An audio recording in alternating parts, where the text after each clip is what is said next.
എല്ലാവർക്കും നമ്മുടെ ഒരു പുതിയ എപ്പിസോഡിലേക്ക് സ്വാഗതം. ഞാൻ നിത്യ.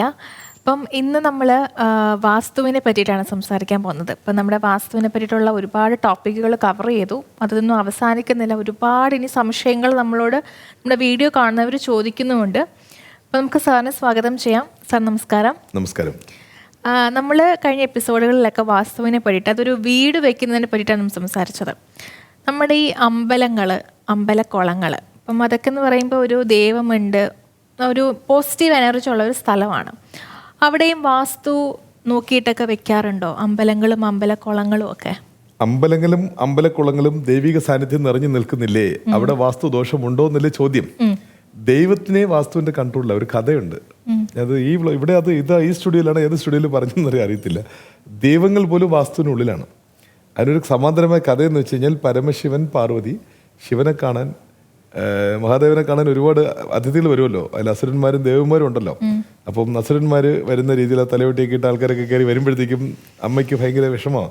അമ്മ പറഞ്ഞ് വരുന്ന വീട്ടിലോട്ട് കയറ്റേണ്ട, കുറച്ച് പുറത്തുനിന്ന് സംസാരിച്ചു. ഇതൊരു തർക്കം ഭയങ്കരമായിട്ട് മൂത്തപ്പം രണ്ടുപേരും കൂടി തീരുമാനിച്ചു, നമുക്കൊരു ഔട്ട് ഹൗസ് കെട്ടാം, നിങ്ങളുടെ വർക്കും നിങ്ങളുടെ ആൾക്കാരൊക്കെ എല്ലാം നിങ്ങൾ അവിടെ വെച്ച് കണ്ടേച്ച് പിന്നീട് വീട്ടിൽ വന്നാൽ മതി എന്ന് പറഞ്ഞു. അങ്ങനെ ഔട്ട് ഹൗസ് കെട്ടി കാര്യങ്ങളൊക്കെ നടന്നുകൊണ്ടിരിക്കുമ്പോൾ നാരദൻ അദ്ദേഹം വരുന്നുണ്ട് കാത്തോട്ടും. അപ്പം നാരദ മഹർഷി വന്നിട്ട് പറയുകയാണ്, അയ്യോ മനോഹരമായ ബിൽഡിംഗ്, ഇത് എങ്ങനെ സംഭവിച്ചെന്നൊക്കെ എല്ലാം പറഞ്ഞ് പുകഴ്ത്തി. പക്ഷേ ചെറിയൊരു പ്രശ്നമുണ്ട്, ഇച്ചിരി വാസ്തുദോഷമുണ്ടെന്ന് പറഞ്ഞു. അപ്പോൾ ശനീശ്വരനെ കാണണം. അങ്ങനെ ശനീശ്വരനെ കാണാൻ മഹാദേവൻ പോകുന്നു.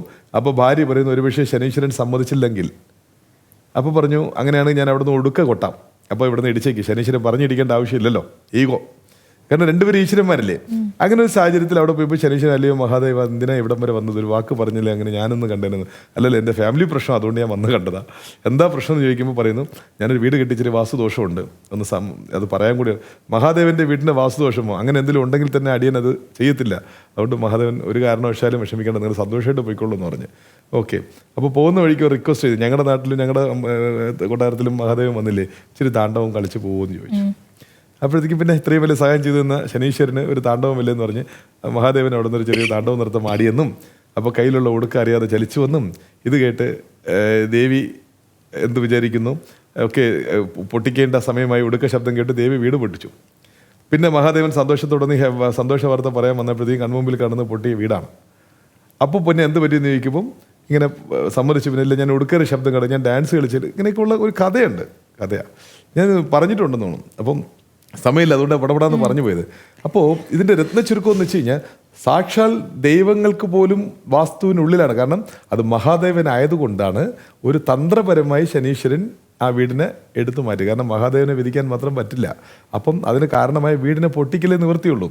അപ്പം വാസ്തുദോഷം വരുന്ന വീടിന് എന്ത് രസകരമായ ഒരു കഥയിലൂടെ നമ്മൾ ഉണർത്തുകയാണ്. ദൈവങ്ങൾ പോലും ഇതിനുള്ളിലാണ്. പക്ഷേ ഇതൊരു കഥയാണ്, സമയക്കുറവുകൊണ്ട് നമ്മൾ സ്പീഡിൽ പറഞ്ഞു. ഇനി വേറൊരു കാര്യം, അമ്പല പരിസരങ്ങളിലുള്ള വീട് ദൈവ സാന്നിധ്യമുള്ള സ്ഥലമില്ല, അവിടെയൊക്കെ വാസ്തു തീർച്ചയായിട്ടും പേറും. ദൈവങ്ങൾക്ക് പോലും വാസ്തുവുമായി ബന്ധമില്ല, വാസ്തു വേറെ, ദൈവം വേറെയാണ്. ഉദാഹരണം ഞാനൊരു കാര്യം പറയട്ടെ. ഒരു കുളം, അത് അമ്പലത്തിൻ്റെ കുളമായോ പഞ്ചായത്ത് കുളമായോ ആയിക്കൊണ്ട് ഇവിടെ നിങ്ങൾ നേരിട്ട് നിങ്ങൾക്ക് തന്നെ പരിശോധിക്കാം. ഈ കാര്യം ഞാൻ ഈ പറയുന്ന കാര്യം നിങ്ങൾക്ക് നേരിട്ട് പരിശോധിക്കാം. ഒന്നുകിൽ അത് അമ്പലക്കുളം ആയിക്കോട്ടെ, അല്ലെങ്കിൽ പഞ്ചായത്ത് കുളം ആയിക്കോട്ടെ. പൊതുക്കുളങ്ങളില്ലേ, ആ കുളങ്ങൾ നിങ്ങൾ ശ്രദ്ധിക്കുക. ആ കുളത്തിൻ്റെ വടക്ക് കിഴക്ക് ഉള്ള വീടുകളൊന്ന് ശ്രദ്ധിക്കുക, അത് ശോചനീയമായിരിക്കും. ആ കുളത്തിൻ്റെ തെക്കും പടിഞ്ഞാറ് ഇരുന്ന് ആ വീടിൻ്റെ നോർത്ത് ഈസ്റ്റിൽ ഈ കുളം വരികയാണെങ്കിൽ അവർ കുറച്ചുകൂടെ പോസിറ്റീവ് ആയിരിക്കും ആ വീട്. കുളത്തിന് ചുറ്റും വീടുകളാണെന്ന് സങ്കല്പിക്കുക. കുളത്തിന് ചുറ്റും വീടുകളാണ്. അപ്പോൾ ഈ വീട് കുളത്തിൻ്റെ തെക്ക് ഭാഗത്ത് വരുന്ന വീടിൻ്റെ വടക്ക് ഭാഗം കുളമാണ്. കുളത്തിൻ്റെ പടിഞ്ഞാറ് ഭാഗം വരുന്ന വീടിൻ്റെ കിഴക്ക് ഭാഗം കുളമാണ്. അപ്പം ഈ രണ്ടും വടക്ക് കിഴക്ക് താഴ്ന്ന കുളമായി മാറുകയും അവർക്ക് അഭിവൃദ്ധി വരികയും ചെയ്യുന്നു. കുളത്തിൻ്റെ അപ്പുറത്ത് വടക്ക് കിഴക്ക് ഉണ്ടാകുന്ന വീടിൻ്റെ പിന്നിലാണ് ഈ കുളം വരുന്നത്. അപ്പം അവരുടെ തെക്കും അല്ലെങ്കിൽ പടിഞ്ഞാറുമായി കുളം വരികയാണെങ്കിൽ ആ വീടിൻ്റെ സാമ്പത്തിക ആരോഗ്യനില മറ്റു ഒരുപാട് പ്രശ്നങ്ങളുണ്ട്. ഇത് നിങ്ങൾക്ക് നേരിട്ട് തന്നെ പരിശോധിക്കാം. പ്രവർത്തനരഹിതമായ പല വീടുകളും കുള പരിസരങ്ങളിൽ ഞാൻ കണ്ടിട്ടുണ്ട്. നേരിട്ട് നിങ്ങൾക്ക് പരിശോധിക്കാമെന്നേ. ഇതിന് വലിയ ഇതൊന്നും വേണ്ട, ഞാൻ നിസ്സാര കാര്യം പറയുന്നു. അതേപോലെ തന്നെയാണ് വാസ്തുവും ദൈവവുമായിട്ട് നിങ്ങൾ ഒരിക്കലും പോലും, ദൈവങ്ങളുടെ അമ്പലങ്ങൾ പോലും വാസ്തു യോഗ്യമായ വീടുകളാണ്. അത് വാസ്തു നോക്കിയാണ് അമ്പലങ്ങൾ പോലും പണിയുന്നത്. സോ അമ്പലക്കുളങ്ങളിൽ അമ്പല പരിസരം എന്നുള്ള രീതിയിൽ എടുക്കല്ലേ. ശ്രീകോവിലിന് ചുറ്റും പ്രസരിക്കുന്ന മഹാകിരണ സാന്നിധ്യങ്ങളുണ്ട്. എന്തു വലിയ എനർജി ലോസ് ആയിരുന്നാലും പല പ്രശസ്തമായ ഇന്ത്യയുടെ ഭാരതത്തിൻ്റെ ശ്രേഷ്ഠമായ അമ്പലങ്ങളിൽ ശ്രീകോവിലിൻ്റെ പരിസരത്ത് പോകുമ്പോഴും നമ്മൾ ക്ലെൻസ് ചെയ്യപ്പെടുന്നു. ജാതി മതഭേദമന്യേ ആ ശ്രീകോവിലിൻ്റെ പരിസരത്ത്, ഉള്ളിൽ ശ്രീകോവിലിൻ്റെ പരിസരത്ത് പോകുന്ന, അവിടെ ഉണർത്തുന്ന സൃഷ്ടി, അവിടെ ഉണർത്തുന്ന എനർജി ഒരുപാട് ആൾക്കാരെ നന്നാക്കുന്നു. പക്ഷേ അവിടെയും വ്യവസ്ഥകളാണ്. ഇന്ന ജാതിക്കാർ മതസ്ഥരെ പോകാൻ പാടില്ല, ഇന്ന രീതികളിൽ ഇന്ന സമയങ്ങളിലേക്ക് പോകാൻ പോകുള്ളൂ. പക്ഷേ ഇതുമായിട്ട് ദൈവം എന്ന് നിങ്ങൾ പറയുന്ന ആൾക്കാർക്ക് ഒരു പുലബന്ധമില്ല. മനുഷ്യരാൽ നിർമ്മിക്കപ്പെട്ട ചില ചട്ടങ്ങളാണ് ഇതെല്ലാം. ശ്രീകോവിലുകൾ, ഒരുപാട് ശ്രീകോവിലുകളുണ്ട്. ആ ഏത് കോവിലെന്നല്ല, എല്ലാ അമ്പലങ്ങൾക്കുള്ളിലും ഒരു ശ്രീകോവിലുണ്ട്. ആ ശ്രീകോവിലിൽ നിന്ന് ഉണരുന്ന ആ എനർജി ആ പരിസരത്തൂടെ പോയി അലയമിക്കുന്ന ജനങ്ങൾക്ക് എന്തോരം ഉപകാരപ്പെടും. ഇതെല്ലാം പണ്ട് സിദ്ധന്മാരാൽ കണ്ടുപിടിക്കപ്പെട്ടതാണ്. ഒരുപാട് അമ്പലങ്ങൾ അന്ന് സിദ്ധന്മാരുടെ ജനറൽ ആശുപത്രിയായിരുന്നു ജനങ്ങൾക്ക് വേണ്ടി. ഓരോ കാര്യങ്ങൾക്കും ഇന്ന എനർജി സ്വീകരിച്ചു വരും, ഇന്ന എനർജി സ്വീകരിച്ചു വരും എന്ന് പറഞ്ഞ് ഡിവൈഡ് ചെയ്ത് അയക്കുന്ന ഒരുപാട് സംവിധാനങ്ങൾ ഉണ്ടായിരുന്നു. പക്ഷേ കാലക്രമേണ 2024 ആധുനികതയുടെ നിറവിൽ നിന്നാണ് ഞാൻ സംസാരിക്കുന്നത്. അതൊക്കെ പഴമയായിട്ട് നമുക്ക് തോന്നാം, അതിലും കുറച്ച് സത്യമുണ്ട്. അപ്പോൾ വാസ്തു രീതികളിൽ എവിടെയും നിങ്ങൾക്ക് രക്ഷയില്ല. വാസ്തു രീതികളിൽ വാസ്തു മൂലമല്ലാത്ത ശമനം മറ്റൊന്നുമില്ല. കുറച്ചൊക്കെ പരിഹാരങ്ങളുണ്ട്, ഒരു സൈക്കോളജിക്കൽ കംഫർട്ട് പോലെ. ഞാൻ കഴിഞ്ഞ ആഴ്ച പറഞ്ഞില്ലേ, ഏതെങ്കിലും വീട്ടിൻ്റെ വാസ്തു ഫോൾട്ട് ആണെങ്കിൽ അതേ ഫോൾട്ടുടെ മറ്റ് അമ്പലങ്ങളിലുള്ള പൂജാരിയെ സഹായിച്ച് നിലവിൽ കയറുന്ന കർമാസിനെ ഒഴിവാക്കുമെന്നാണ് ഞാൻ പറഞ്ഞത്. ഞാൻ ഇവിടെ കുറച്ച് അഡ്രസ്സ് പറഞ്ഞ് തളർന്നു, ആ പരിപാടി അങ്ങ് നിർത്തി. കാരണമല്ലേ, ഇത് എന്ത് കണ്ടിട്ട് ആൾക്കാർ ആ വാസ്തു ഫോൾട്ട് താൽക്കാലിക ഒരു പരിഹാരം പോലെ പറയുമ്പം ആ ഫോൾട്ടിനെ നിലനിർത്തിക്കൊണ്ട് അവർ അമ്പല പരിഹാരങ്ങളാണ് കൂടുതൽ ആൾക്കാർ തേടുന്നത്. അങ്ങനെ ചെയ്യരുത്. ആ തെറ്റിനെയാണ് നിങ്ങൾ തിരുത്തേണ്ടത്. മനസ്സിലായില്ലേ സാർ? ഈ ദുർമരണം നടന്ന വീട്ടിൽ നമുക്ക് താമസിക്കുന്നത് അനുയോജ്യമാണോ? ദുർമരണം നടന്നു എന്നുണ്ടെങ്കിൽ തന്നെ ആ വീട് വാസ്തുയോഗ്യമല്ല. ഒരു വാസ്തുയോഗ്യമായ വീട്ടിൽ ഒരു വാസ്തു ടെക്നീഷ്യനെ എനിക്ക് തരാൻ ഇതിൽ കഴിഞ്ഞ് വേറെ ഉറപ്പില്ല. ഒരു വാസ്തുയോഗ്യമായ വീട്ടിൽ ദുർമരണം സംഭവിക്കില്ല. മനസ്സിലായില്ലേ? അപ്പോൾ ദുർമരണം ഞാൻ ഉദ്ദേശിക്കുന്ന ആത്മഹത്യയോ മാനസിക അങ്ങനെ അല്ലാതെ ഒരു ആക്സിഡന്റ്, അത് വേറെ സാഹചര്യങ്ങളില്ല. ഇപ്പൊ ജാതകത്തിൽ 100 വയസ്സ് ആയുസ് ഉണ്ടെന്നും പറഞ്ഞിട്ട് നമ്മൾ വന്ദേ ഭാരതിന്റെ എതിരെ കൊണ്ട് ചാടിക്കൊടുത്തു കഴിഞ്ഞാൽ, അല്ലേ, ജാതകത്തിൽ 100 വയസ്സ് വരെ ആയുസുണ്ട്, പോകുന്ന വന്ദേ ഭാരത് ട്രെയിനിന്റെ ഇടയിൽ പോയി ചാടിക്കൊടുത്തു കഴിഞ്ഞാൽ നമുക്ക് ഗ്യാരണ്ടി ഇല്ല. പക്ഷെ നോർമൽ അതൊക്കെ ആക്സിഡൻസാണ്. ഒരു വീട്ടിൽ വസിക്കുന്നവർക്ക് അവരുടെ മാനസിക, ശാരീരിക, സാമ്പത്തിക താളം തെറ്റി ഒരു ദുർമരണത്തിലേക്ക് ഒരു വാസ്തു വീട്ടിൽ സംഭവിക്കില്ല. അത് വാസ്തു ടെക്നീഷ്യൻ ഞാൻ തരുന്ന ഒരു ഉറപ്പാണ്. അങ്ങനെ അത് ദുർമരണം സംഭവിച്ചെന്നുണ്ടെങ്കിൽ അത് വാസ്തു വീടായിരുന്നാലും നടുക്ക് മധ്യത്തിൽ എവിടെയെങ്കിലും ഒരു ഡെവലപ്മെന്റ്സ് വെച്ചിട്ടുണ്ടാവും. ഒരു ടോയ്ലറ്റ് എടുത്ത്, ഒരു കുഴി വെച്ച്, ഒരു കിണർ വെച്ച്, വീട് രണ്ടും പിരിച്ച് ഇപ്പുറത്തുനിന്ന് ഈ കിണർ അവർക്ക് ദോഷമായി, ഈ രീതികളിലുള്ള ഫോൾട്ട് പേരി പിന്നീട് അതൊരു മാനസിക സംഘർഷം മൂത്ത് ഒരു ആത്മഹത്യയിലോട്ട് കൊണ്ടുപോകുന്നു. അപ്പം കോമൺ ആയിട്ട് പറയുമ്പോൾ ഒരു ദുർമരണം സംഭവിച്ചു എന്നുണ്ടെങ്കിൽ ആ വീട്ടിലോട്ട് നിങ്ങൾ താമസിക്കാൻ പോകുന്നു എന്നുണ്ടെങ്കിൽ 1ന് 10 വട്ടം ആ വീടൊന്ന് ചെക്ക് ചെയ്തതിന് ശേഷം മാത്രമേ നിങ്ങൾ അകത്തോട്ട് പോകൂ വാസ്തു രീതികളിൽ. ഇത് വിശ്വസിക്കാത്തവർക്ക് 24/7 നിങ്ങൾക്ക് പോയിക്കൊണ്ടിരിക്കുക, ആരെയും ചോദിക്കേണ്ട ആവശ്യമില്ല.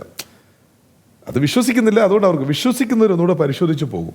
ഞാൻ എപ്പോഴും വാസ്തു സംസാരിക്കുന്നത് വാസ്തു വിശ്വസിക്കുന്നവർക്ക് വേണ്ടിയാണ്. അതൊരു വലിയൊരു പൊതു ചർച്ചയ്ക്ക് വേണ്ടിയല്ല ഞാൻ സംസാരിക്കുന്നത്. ഒരു പക്ഷേ ഒരു പൊതു ചർച്ചയ്ക്ക് വിളിച്ചു കഴിഞ്ഞാൽ എനിക്ക് സംസാരിക്കാൻ അറിയാത്തതുകൊണ്ടൊന്നുമില്ല, അതിൽ കാര്യമില്ല. തുടക്കത്തിലേക്ക് ചെയ്യുമായിരുന്നു. ഏതാ എപ്പോഴും ഒരു ആരംഭ ശൂരത്വം ഉണ്ടാവുമല്ലോ എല്ലാ മനുഷ്യർക്കും. ഇപ്പം ഞാനൊരു 10-17 വർഷം പ്രവചിച്ചല്ല ഇപ്പം ഞാൻ പറയുന്നത്. ഇനി ഒരു 15 വർഷം കഴിയുമ്പോൾ അതല്ല, ദൈവം ആയുസ് തരികയാണെങ്കിൽ. പക്ഷേ തുടക്കത്തിൽ ഈ തെറ്റുകൾ ഞാൻ ചെയ്തിട്ടുണ്ടായിരുന്നു. എല്ലാവരോടും പോയി അത് അങ്ങനെയല്ല ഇങ്ങനെ. ഇപ്പം ഞാനത് വിടില്ല. സഹോദര കുഴപ്പമില്ല, എൻ്റെ അറിവില്ലായ്മയായിട്ട് നിങ്ങൾ കണക്കാക്കുക, നിങ്ങൾ ആ വീട്ടിൽ പോയി താമസിക്കുമെന്ന് ഞാൻ പറയുള്ളൂ. പക്ഷേ വാസ്തു വിശ്വസിക്കുന്നവർക്ക് നിത്യ ചോദിച്ച ചോദ്യത്തിൻ്റെ ഉത്തരം, ഒരു ദുർമരണം സംഭവിച്ച വീട്ടിനുള്ളിൽ കടക്കുന്നതിന് മുമ്പ് 10 വട്ടം ആലോചിച്ചേ കടക്കാവൂ. ഇപ്പം സാർ, ഇപ്പം നമ്മൾ സ്വന്തം വീട്ടിലൊരു കാര്യം പറഞ്ഞത്, ഇപ്പം ഒരു ദുർമരണം നടന്ന ഒരു വീട്, ആ വീട്ടിലേക്ക് നമ്മളിതൊന്നും അറിയാതെ വാടകക്കാരായിട്ട് ചെല്ലുകയാണ്.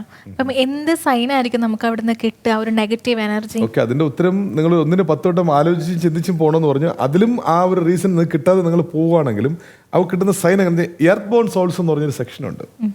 അകാല മരണത്തിൽപ്പെട്ട സോൾസ്, സെറ്റിലാവാത്ത സോൾസ് എന്ന് പറയാം. അല്ലെങ്കിൽ ഇതേപോലെ നമ്മൾ മലയാളത്തിൽ പോലെ അലഞ്ഞു തിരിഞ്ഞ് നടക്കുന്ന ആത്മാക്കൾ എന്നൊരു കോഡുണ്ടല്ലോ, അതല്ല, അത് എർത്ത് ബോൺ സോൾസ് എന്ന് പറഞ്ഞൊരു സെക്ഷനുണ്ട്. സോൾ റീഡേഴ്സിനൊക്കെ അറിയാൻ പറ്റും. അപ്പോൾ അത്തരം സോൾസ് ഒരു വാസ്തുവില്ലാത്ത വീട്ടിനുള്ളിൽ കൂടുതൽ അതിൻ്റെ സാന്നിധ്യം ഉണ്ടാവും. എവിടെയാണോ വാസ്തുവില്ല അവിടെ ഈ എർത്ത് ബോൺ സോൾസിൻ്റെ സാന്നിധ്യം കൂടുതലുണ്ടാവും. അവിടെ നിന്ന് താമസിക്കുന്ന ആൾക്കാരിൽ ഒരു കുടുംബത്തിലുള്ള 3 പേരാണെങ്കിലും ഡിഫറെൻ്റ് ആൾക്കാരായിരിക്കും.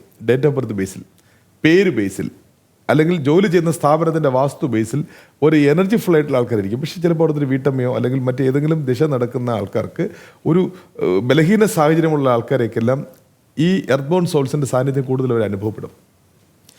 ഏറ്റവും ഉപരി ഇത് അന്ധമായി വിശ്വസിക്കുന്നവർക്ക് ഏറ്റവും കൂടുതൽ. കാരണം ഫസ്റ്റ് നമ്മുടെ മനസ്സിനെ കീഴ്പ്പെടുത്താൻ സാധിച്ചാൽ നമ്മളെ കീഴ്പ്പെടുത്താൻ പറ്റും. ഇപ്പോൾ എൻ്റെ കയ്യിൽ നിന്ന് ഈ പേന തറയിൽ വീഴുന്നു എന്നുണ്ടെങ്കിൽ എനിക്കത് സ്വയം കുനിഞ്ഞ് പേന എടുക്കാൻ പറ്റും. നിങ്ങൾ ഉദ്ദേശിക്കുന്ന എർത്ത് ബോൺ സോൾസോ മറ്റു സോൾ റീഡ്സേഴ്സിൽ വരുന്ന മറ്റു ഭയങ്കര ഭയാനകമായ മറ്റു വലിയ സോൾസ് ആണെങ്കിൽ പോലും ശരി, ആ പേന അവരെടുക്കാൻ അവരെ കൊണ്ട് കഴിയില്ല. അപ്പം നമ്മളെക്കാൾ അവർ ശക്തരല്ല, നമ്മളാണ് അവരെക്കാൾ ശക്തർ.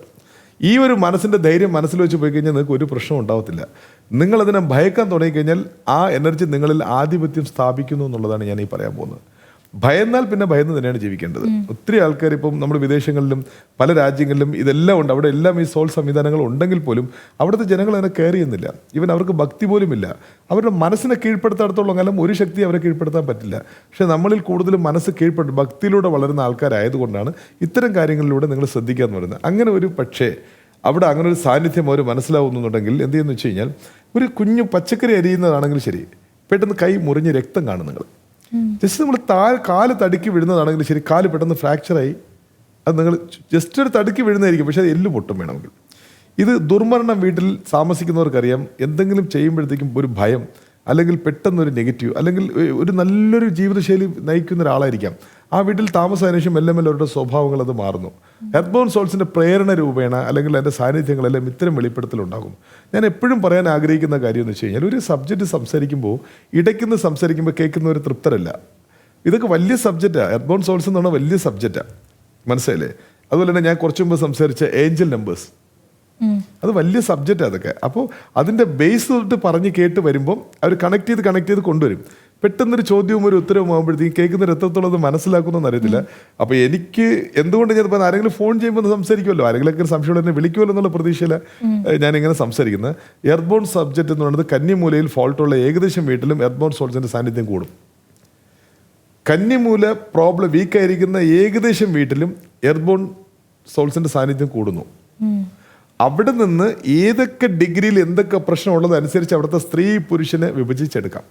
ആരെയാണത് അറ്റാക്ക് ചെയ്യുന്നില്ല എന്നുള്ളത്. കാരണം വടക്കും തെക്കും സ്ത്രീകളുടേതാണ്, കിഴക്കും പടിഞ്ഞാറും പുരുഷൻ്റെതാണ്. അതിൽ ഇത്ര ഡിഗ്രിക്ക് മേൽ എന്ന് പറഞ്ഞ് ഇങ്ങനെ 12-16 പൊസിഷനായിട്ട് നമ്മൾ എടുക്കുമ്പോൾ ഏതൊക്കെ ഡിഗ്രിയിലുള്ള ഫോൾട്ട് ഈ കന്നിമൂലയിലുള്ള ഈ ഫോൾട്ടുമായി കണക്ട് ചെയ്താണ് അതിനെ പ്രവചിക്കേണ്ടത്. ഇതൊരു ക്ലാസ് സബ്ജക്റ്റ് ആണ്. എനിക്ക് തോന്നുന്നില്ല ഇത് എത്രത്തോളം ഇവർക്ക് മനസ്സിലാക്കി എടുക്കാൻ പറ്റും. ഇതിൽ നമുക്ക് പറയാൻ പറ്റുന്ന സബ്ജക്റ്റ് അല്ല. അപ്പം നമുക്ക് ഡീറ്റെയിൽ ആയിട്ട് എന്തായാലും കാണുന്ന പ്രേക്ഷകർ സാറിനെ കോൺടാക്ട് ചെയ്ത് ഡീറ്റെയിൽ ആയിട്ട് സാറ് തന്നെ നിങ്ങൾക്കിത് പറഞ്ഞു തരുന്നതാണ്. എന്തായാലും ഇന്നത്തെ നമ്മുടെ എപ്പിസോഡ് ഇവിടെ അവസാനിപ്പിക്കുകയാണ്. നിങ്ങളുടെ സംശയങ്ങളൊക്കെ മനസ്സിൽ തന്നെ വെക്കാതെ സാറിനെ ഡയറക്റ്റ് കോൺടാക്ട് ചെയ്ത് ചോദിക്കുക. കോൺടാക്ട് ഡീറ്റെയിൽസ് എല്ലാം നമ്മൾ വീഡിയോയുടെ താഴെ കൊടുത്തിട്ടുണ്ട്. മറ്റൊരു മനോഹരമായ എപ്പിസോഡുമായി വീണ്ടും കാണാം.